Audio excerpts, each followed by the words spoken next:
Hello everyone, welcome to my channel where we talk about things we love like gaming, shows, and anime. Resident Evil Dead Aim is one of my most favorite Resident Evil games. If you own this game but don't own a light gun, make sure to get the Mad Catz light gun blaster. It is perfect for this game. I highly recommend it for anyone who's interested in trying this game out. But also you gotta make sure to own a boob tube television because light gun games from back in the day don't work with flat screen TVs of today. So hopefully you still got your old television somewhere in the garage or storage. But anyways, Resident Evil Dead Aim's gameplay is phenomenal. It uses a third-person view when moving around, and it switches to an arcade first-person view when you aim and fire.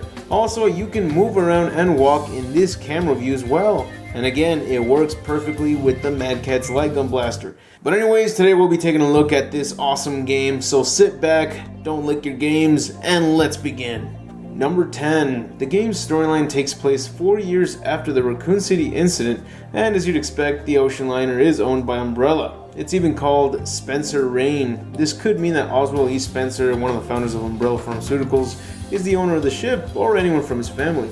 The ship was hijacked by a former Umbrella research and development employee who was fired because he was blamed for the T-virus outbreak in the Arklay Mountains. Number 9. The antagonist of the game is known as Morpheus Devon. He's the reason why the ship is infested with zombies, and the way he did it was by stealing the T-virus from Umbrella's Paris labs. His plan? To hold the world hostage with the US and China at ransom for $1 billion. If they don't pay, he'll launch missiles from an undisclosed silo with warheads that are replaced with the T-virus. He's also obsessed with beauty and grace, and this leads to his ultimate goal, to create a beautiful and elegant world by destroying the cold and ugly world that exists today. He believed that he was a portrait of beauty and even underwent reconstructive surgery to maintain his youthful appearance. Number 8. The Japanese rock band known as Rise partnered up with Capcom to produce the songs in the game. Their main song, Gunshot, plays in the game's credits. Their music is great, so it's a wonder why they never worked on any other Resident Evil games with Capcom. Number 7. Bruce McGivern is voiced by Raj Ramaya. He's also voiced Bakuryu in Bloody Roar 4, and he's most notable for being a singer and music composer. He's part of the band known as the Beautiful Losers, and he's even composed music for the game's soundtrack. In fact, the theme song for the save room is one of his songs, but it's an instrumental version. The name of the song is Heroes Never Die. Number 6. The official website for Resident Evil Dead Aim featured a lyric version of the song Heroes Never Die.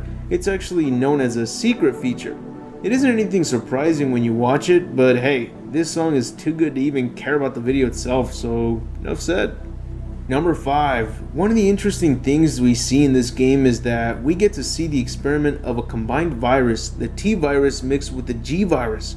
Morpheus injects it in himself, but the surprising thing about it is that he still maintained his mind after his transformation, and even his appearance does not become disfigured like the rest of the T-virus and G-virus hosts.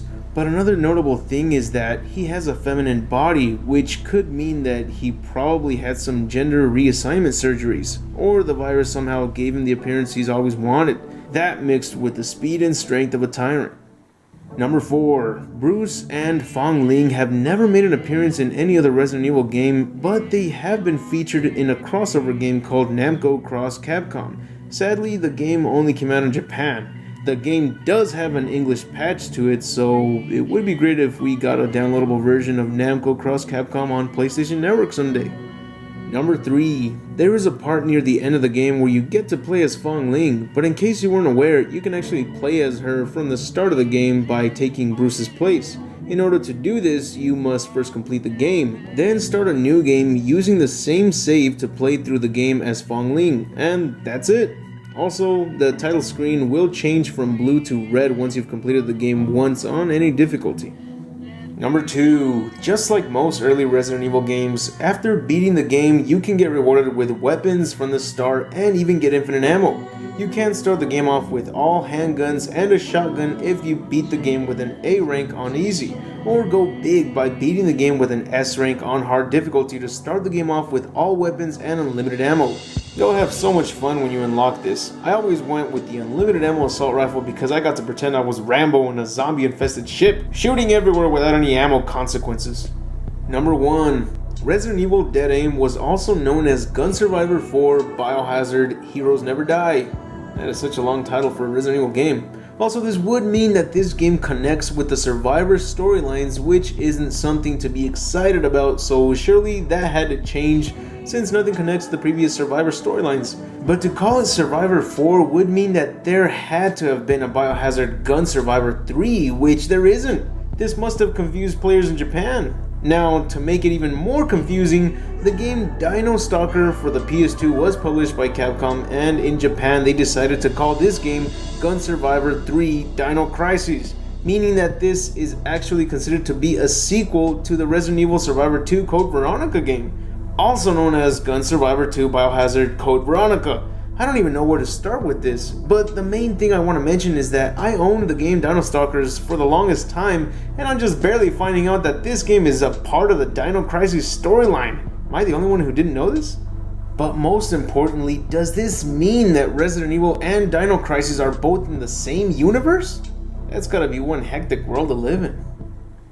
That's it for the video. I hope you enjoyed it, and if so, please leave a like, share with others, and subscribe if you haven't. And don't forget to click on the little bell icon next to the subscribe button to notify you of every new video that gets uploaded to the channel. And if there's a specific video you'd like to see, just leave it in the comments and you might get to see the video you were hoping for.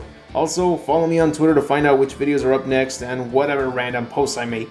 But anyways, I'll see you all tomorrow, and remember to have an awesome day.